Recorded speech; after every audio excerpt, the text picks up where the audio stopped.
לפני חודשיים שידרנו ביומן כתבה על אנשי עסקים דרוזים שפיתחו מרכזי קנייה גדולים בכפר ירכא, שמושכים אליהם אלפי קונים ישראלים. בכתבה צפו באינטרנט אנשי הקהילה היהודית בוונקובר שבקנדה.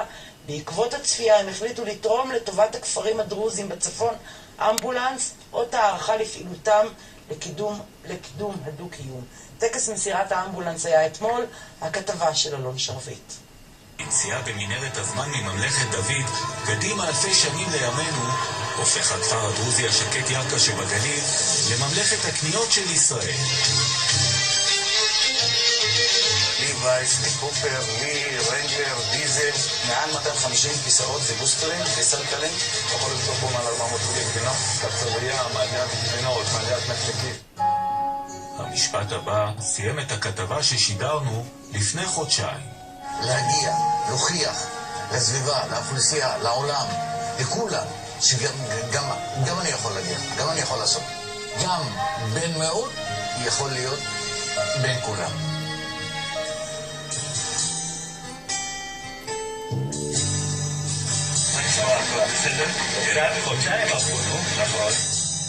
אנחנו כבר פנינו לסיפור הבא, אבל מתברר שדברים שיצאו מן הלב בירכא חדרו ללבבות במקומות רחוקים. אחרי שאנחנו ראינו את הכתבה על חמודי בערוץ אחד, שדרך אגב זה היה מאוד מאוד נחמד. הערוץ הזה משדר באינטרנט, אנחנו בקנדה צופים את זה במשפחה שלי. חברי הקהילה היהודית בוונקובר שתורמים לישראל החליטו השנה לתרום אמבולנס חדש לקהילה הדרוזית. אורח הכבוד בטקס שהיה השבוע בכפר עוספיה היה גיבור הכתבה שלה. נעים מאוד להכיר אותך סיפורי קצת סוריאליסטי, אני חייב להגיד לך. זה השפיע עלינו כשראינו את הכתבה שהתרומה של הקהילה הדרוזית היא יותר גדולה מאשר חשבנו. זה לא רק קטע שרת בצבא או בפוליטיקה, יש גם יזם, יש גם... אז זה יותר גדול. אני מאוד שמח שהם הסתכלו על זה בתור...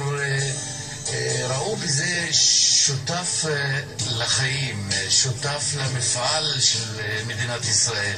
הם לא ראו בזה כל הזמן ביטה דרוזית ועשיתי צבא ומכיר אותו, אני בא לאכול כבש. לא. אני מבקש כמות חמודים.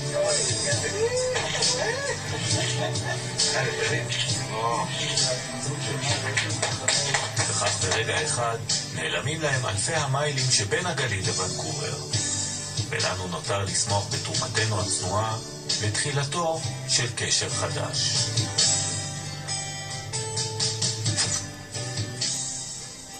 יש נחת מהצופים שלנו בוונקובר.